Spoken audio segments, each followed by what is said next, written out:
네, 그럼 이번에는 콘솔 출력에 대해서 알아보도록 하겠습니다. 자, 콘솔 출력도 콘솔 입력과 마찬가지로요. 자바 API가 딱 하나 객체를 만들어서 제공을 합니다. 그 객체 이름이 system.out이라고 하는 거예요. 자, system.out이라고 하는 것은 사실 여러분들이 이제까지 예제를 짜면서 많이 써보셨죠. system.out.println 하게 되면 실제로 콘솔에 출력들이 나오는 것들을 볼 수가 있었단 말이죠. 실제로 그 system.out이라고 하는 것은요, output stream의 filtered output stream이라고 하는 자식 클래스의 또 다른 자식 print stream이라고 하는 자식 클래스에 포함이 되어집니다. 프린트 스트림 타입이에요. 자, 그래서 system.out이라고 하는 것은 실제로 아웃풋 스트림에 있는 write라고 하는 것도 쓸 수 있지만요. 여기 write라고 하는 메서드도 쓸 수 있지만 세 가지로 오버로딩 되어져 있는 거예요. 이 프린트 스트림이라고 하는 것 뒷부분에 배우시겠지만 프린트 스트림 안에 있는 프린트 또는 프린트 라인이라고 하는 메서드 이런 것들도 사용할 수가 있습니다. 그래서 여러분들이 앞서서 보셨던 것처럼 프린트 라인이라고 하는 것을 사용해서 system.out.println을 정말 많이 사용해 보셨던 겁니다. 자, 일단은 기본적으로 여기에선 프린트 스트림을 배우는 게 아니고요. 그 콘솔 출력을 통해서 아웃풋 스트림이라고 하는 객체를 만들어서 제공하는 것들을 한번 사용해 보겠다라고 하는 거기 때문에 기본적으로 write를 사용하는 방법에 대해서 알아보도록 하겠습니다. 자, system.out이라고 하는 것도 system.in처럼 기본적으로 가지고 있는 특징이 있습니다. 첫 번째, 말씀드렸던 것처럼 자바 API에서 콘솔 출력용으로 딱 하나만 제공을 합니다. 하나만 제공하기 때문에 클로즈로 자원을 해제를 하게 되면 이후에는 콘솔 출력 자체가 불가능합니다. 그래서 일반적으로는 콘솔 출력을 하는 system.out은요, 자원을 반납하지 않습니다. 자, 출력을 할 때요, 계행을 표현할 때는 역슬래시 /n 또는 역슬래시 모두 다 가능합니다. 그러니까 여러분들이 입력을 받을 때는 여러분들이 만약에 콘솔 아웃풋 하고 나서 콘솔 입력에서 system.in에서는 엔터를 치게 되면 윈도우에서는 역슬래시 /n, 맥에서는 역슬래시 n이 들어온다고 말씀을 드렸는데, 자, 출력할 때는요, 역슬래시 n을 같이 집어넣어도 계행이 되는 거고요. 역슬래시 n을 집어넣어도 계행이 된다라고 생각하시면 되는 겁니다. 자, 이건 콘솔뿐만 아니라 파일에서도 마찬가지예요. 파일에서 데이터를 쓸 때 역슬래시 n을 써도 계행이 되는 거고요. 그냥 역슬래시 n만 써도 계행이 되는 겁니다. 자, 그 다음에 write입니다. write라고 하는 것은 기본적으로 system.out은 출력이기 때문에 write라고 하는 메서드를 가지고 출력을 하게 되는데, write라고 하는 것은 기본적으로 버퍼에 쓴다라고 말씀드렸죠. 그렇기 때문에 flush라고 하는 것을 무조건 써라라고, 기계적으로 써라라고 말씀을 드렸습니다. 자, 이게 무슨 소리냐면, 실제로 여러분 출력하고자 하는 내용을 write를 통해 가지고 세 가지 오버로딩된 메서드 중에서 어떤 것들을 사용을 하든지 간에 write를 썼습니다. write를 쓰게 되면 실제로는 걔네들은 출력 버퍼에 들어가는 거고요. 이 출력 버퍼에 있는 내용들은 꽉 차게 되면 콘솔 실제 출력으로 출력이 되어집니다. 콘솔로 출력이 되는 거예요. 근데 여러분들이 만약에 플러시를 사용을 하게 되면 실제 출력 버퍼가 꽉 차지 않았어도 바로 지금 출력이 된다라고 생각하시면 되는 겁니다. 자, 그러면 만약에 여러분들이 썼다라고 한 write라고 하는 것을 수행을 한 다음에 바로 결과를 확인하고 싶다라고 한다면 거의 기계적으로 그냥 플러시를 써라라고 하는 겁니다. 자, 앞서서도 말씀드렸지만 플러시를 생략해도 바로 버퍼를 사용하지 않는 출력 같은 경우에는 플러시를 사용하지 않아도 바로 실제 출력을 볼 수가 있을 거고, 또 어떤 출력 같은 경우에는 자동 플러시 기능이 있는 경우도 있습니다. 자, 근데 일단 기본적으로 가능한 한 여러분들이 write라고 하는 메서드를 쓸 때는요, 그냥 플러시를 기계적으로 쓰시도록 권장을 합니다. 앞서서도 잠깐 말씀을 드렸었어요.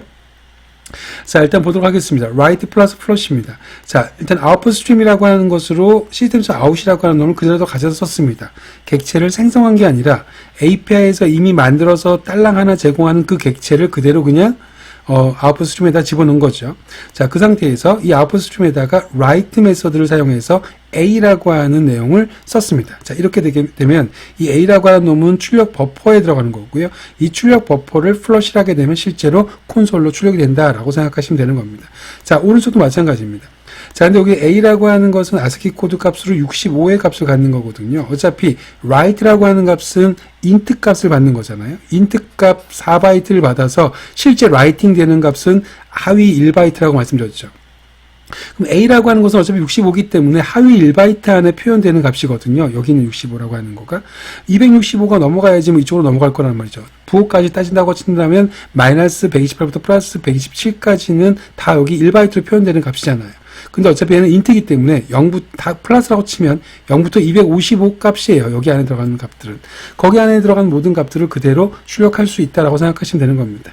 자, 65를 집어넣게 되면 65라고 하는 것도 마찬가지로 여기에 들어가는 거이기 때문에 내가 65를 바로 집어넣던 A라고 하는 값을 집어넣던 하위 1바이트에 포함되는 값이기 때문에 이게 그대로 출력이 된다라고 생각하시면 되는 거예요. 자, 그러면 앞서서 시스템.in에서 했던 것처럼 동일한 방식으로 영문을 쓰고 영문을 콘솔로 출력하는 방법을 해보도록 하겠습니다. 자, 이 경우에는 영문을 쓰는 거기 때문에 어차피 MS949든 UTF-8이든 다 1바이트씩 할당이 되는 거죠. 그래서 사실은 문자셋을 전혀 고려할 필요 없습니다. 그냥 그대로 콘솔에 출력하면 되는 겁니다. 자, 콘솔에 이렇게 영문을 출력하겠다라고 하는 거예요. 자, 일단 보도록 하겠습니다. 첫 번째, 시스템.out이라고 하는 것을 여기다가 땅 하고 집어넣습니다. 그럼 시스템.out이라고 하는 것이 아웃풋 시스템에 연결됐기 때문에 또 시스템.out이라고 하는 것은 콘솔로 연결된 출력 그 객체거든요. 그럼 결국 내가 OS1이라고 하는 여기다가 무언가를 쓰면 거기에는 걔는 시스템.out이라고 하는 이 객체에 쓰여지는 거고 이 객체에 쓰여지면 결국에는 콘솔로 쓸 수 있다라고 생각하시면 되는 겁니다. 자, 이렇게 라이트를 쭉 한 다음에 그 다음에 플러시를 했습니다. 자, 이렇게 하나씩 썼어요. 아까 A라고 하는 거 갖고 설명드렸죠? 이렇게 캐릭터를 집어넣어도 된다고요. JAVA 자바라고 쓰고요. 그 다음에 13이라고 하는 것은 역슬래시 R을 나타내는 거고 10은 역슬래시 N을 나타내는 겁니다. 이 두 개를 묶어서 개행이라고 생각하시면 되는 거고요. 여기서 역슬래시 R이라고 하는 것을 생략한다고 하더라도 개행하는 데 문제가 없다고 말씀드렸죠.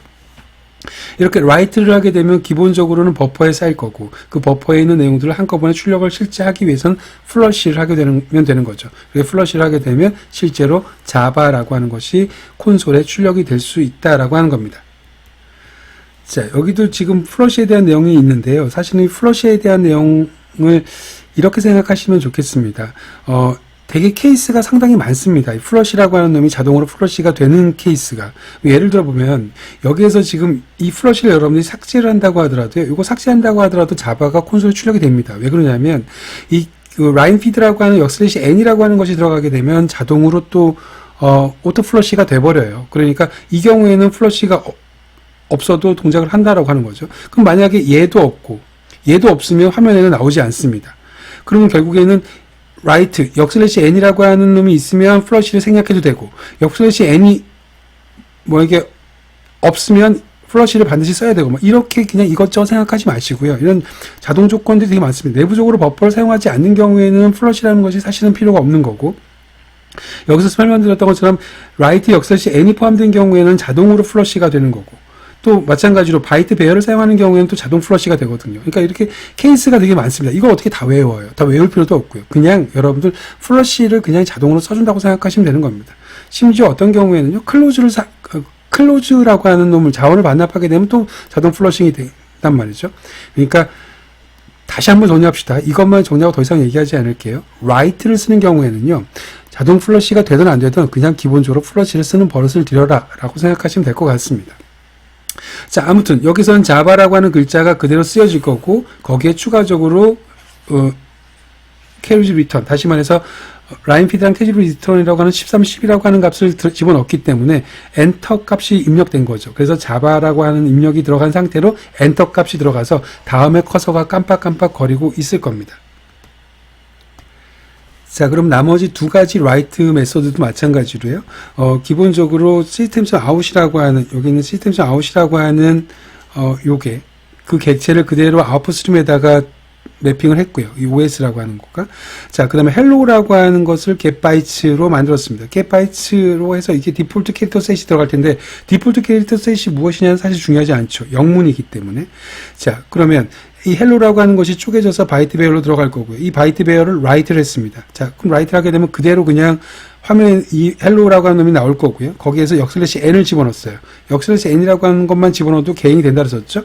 그럼 개행이 된 상태로 여기서 껌뻑껌뻑껌뻑 거리고 있을 거란 말이죠. 자, 이해가 가셨어요? 자, 그 상태에서 write 썼으니까 플러시를 마지막에 써줬습니다. 자, 마찬가지로 마지막 예제입니다. 자, 옵셋과 랭스예요. 이제까지 많이 해봤으니까 이 부분에 대해서는 더 이상 추가적인 설명을 하지 않겠습니다.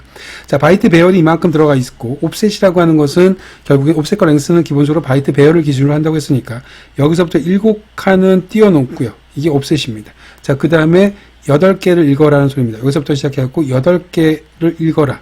그렇게 읽은 값을 write 해라 라고 하는 겁니다. 그럼 the last라고 하는 것만 표시가 되겠죠. 마지막에 write를 썼으니까 flush를 썼습니다. 자, 여기까지가 영문으로 데이터를 쓰고요. 그 영문을 콘솔로 출력하는 예제에 대해서 알아보셨습니다. 그럼 이제 남은 게 뭔지 아시죠? 한글로 데이터를 쓰고 한글로 콘솔로 입력을 하겠다. 콘솔로 출력을 하겠다라고 하는 거죠. 자, 이렇게 하겠다는 소리입니다. 한글을 문자를 가지고 한글 입력을 하게 되면 기본적으로 쓰기 방식은 바이트로 쓰겠다라고 하는 겁니다. 그럼 바이트를 쪼개서 쓸 거예요. 그러면 콘솔이 한글로 변환을 할 거란 말이죠. 근데 콘솔이라고 하는 것은 실제로 캐릭터 셋에 따라서 MS949일 때도 있고요. UTF-8일 때도 있을 거란 말이죠. 자, 이건 지금 UTF-8이냐 MS949냐라고 하는 것은 디폴트 캐릭터 셋. 다시 말해서 그 이클립스에서 설정하는 대로 결정이 될 거란 말이죠. 자, 그럼 내가 한글이라고 하는 걸 쪼개요. 한글이라고 하는 걸 쪼개서 예를 들어서 안녕이라고 하는 것을 쪼갰다고 쳐보겠습니다. 만약에 내가 이걸 영문 방식으로 쓰기 방식, 다시 말해서 바이트 배열로 쪼갤 때, 분해할 때 MS949로 분해했다라고 한다면 두 개씩 분해가 될 거란 말이죠. 하나, 둘, 셋, 넷. 만약에 이놈을 UTF-8로 하겠다라고 한다면 6개로 분해가 될 거란 말이죠. 그럼 만약에 내가 이렇게 두 개로 분해한, 다시 말해 MS949로 분해한 경우에는 MS949 콘솔에서는 잘 보이겠지만 UTF-8 콘솔에다가 이걸 이렇게 뿌리게 되면 한글이 깨지겠죠. 반대도 마찬가지고요. 그러니까 여러분들이 콘솔이 어떤 캐릭터 셋을 사용하는지, 그리고 내가 거기에 따라서 바이트 배열을 어떻게 분해를 해야 되는지를 완벽하게 이해하고 계셔야 한글이 깨지지 않는다라고 생각하시면 되는 겁니다. 자, 그러면 마찬가지로 여기 있는 배열에 한 바이트씩 쓰는 것들은 한글을 쓰는데 적합하지 않고 기본적으로 배열을 가지고 한 번에 쓰는 것들을 한번 알아보도록 하겠습니다. 자, 일단 기본적으로 MS949가 디폴트인 케이스예요. MS949가 디폴트다라고 하는 것은 콘솔이, 이게 콘솔의 디폴트이기도 합니다. 콘솔도 MS949를 사용하겠다라고 하는 겁니다. 그러면 콘솔에다가 바이트 배열로 쓸 때 이걸 분해할 때 뭘 이용해야 된다는 소리입니까? MS949를 이용해서 분해를 해가지고 콘솔에다가 날려야, 이 콘솔은 기본적으로 MS949가 디폴트니까 지가 MS949로 조합해서 화면에다가 표시를 해준다라고 하는 겁니다. 자, 이해가 가셨죠? 자, 그래서 시스템 아웃이라고 하는 놈을 똑같이 아웃풋 스트림에다 집어넣고요. 안녕하세요라고 하는 5글자를 MS949로 get bytes 했습니다. 다시 말해서 MS949로 분해했다라고 생각하시면 되는 겁니다. 그래서 이 바이트 배열이라고 하는 놈을, 이 경우에는 바이트 배열을 분해하게 되면 10바이트가 되겠네요.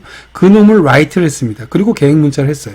자, 그리고 이 바이트 배열이 write가 됐으니까 실제로 콘솔에 들어가겠죠. 콘솔로 분해가 된 상태로 들어갈 거란 말이죠. 10바이트가 들어갈 거고요. 10바이트에 추가적으로 계획 문자인 엔터가 들어갈 거란 말이죠. 그러면 이 콘솔이라고 하는 것이 지금 MS949이기 때문에 이 10바이트가 왔다고 하더라도 10개의 바이트를 다시 MS949로 조합해서 화면을 표시할 거예요. 그러다 보니까 안녕하세요가 나온 거죠. 이해가 가셨죠? 만약에 여러분들 여기다가 UTF-8이라고 썼으면 그건 뭘 의미하는 걸까요? 지금 내가 안녕하세요라고 하는 것을 UTF-8로 분해했다는 소리입니다. 그럼 실제로는 5개니까 15바이트가 만들어질 거고, 15바이트를 이렇게 넘겼을 때는 실제로 이 콘솔은 MS949니까 15바이트를 MS949로 조합할 거란 말이죠. 그러니까 한글이 깨지겠죠, 그때는. 이해가 가셨습니까? 자, 마지막으로 for name이라고 하는 것을 쓰셔도 되지만 당연히 디폴트 캐릭터 셋 이렇게 쓰셔도 되겠죠. 자, 밑에는 디폴트 캐릭터 셋을 썼습니다. 디폴트 캐릭터 셋 자체가 지금 MS949라고 정의가 되어져 있으니까요. 자, 반갑습니다 라고 하는 글자가 있고요. 자, 옵셋이 4, 랭스가 4입니다. 그럼 바이트 배열이 항상 기준이니까, 자, 옵셋이 4래요. 그러면 두 글자, MS949가 디폴트니까 두 글자가 옵셋이 되겠네요. 자, 그리고 두 글자를 읽으래요. 랭스입니다. 그러면 습, 니가 읽혀지겠네요. 요 두 글자가 읽혀지겠네요. 자, 무슨 소리인지 아시겠죠? 이 글자를 읽어서 write 해라. 어디에? 콘솔에. 그러면 콘솔에 슴이라고 하는 글자와 니라고 하는 글자가 출력이 돼서 이렇게 나오는 것을 볼 수가 있습니다. 자, 여기까지 여러분들 시스템에서 아웃이라고 하는 것을 이용을 해가지고요, 콘솔에다가 출력하는 예를 살펴보셨는데, 기본적으로 write라고 하는 3가지 오버로딩된 메서드 가지고 영문자를 출력을 한번 해봤고, 마찬가지로 한글도 출력을 해봤습니다. 2가지 오버로딩된 메서드, 바이트 배열을 사용하는 방법. 내내 지금 파일에서도 그렇고 콘솔에서도 그렇고 내내 여러분들이 좀 주의하셔야 될 것들은 한글이 깨지지 않게 해주셨으면 좋겠다라고 하는 거고요. 다시 말해서 캐릭터셋에 대한 완벽한 개념을 좀 가지고 계셨으면 좋겠다라고 하는 것 하나가 있고요. 그 다음에 시스템 인과 시스템 아웃이라고 하는 것은 공이 자바 API가 제공하는 단 하나의 객체란 말이죠. 그래서 그거는 자원을 반납하지 않고 한번 만들어 놓고 계속 그냥 그대로 사용하시면 된다. 만약에 자원을 반납하게 되면 반납하는 순간부터는 그 이후부터는 출력이 되지 않는다라고 하는 거 기억해 주시기 바랍니다. 네, 수고하셨습니다.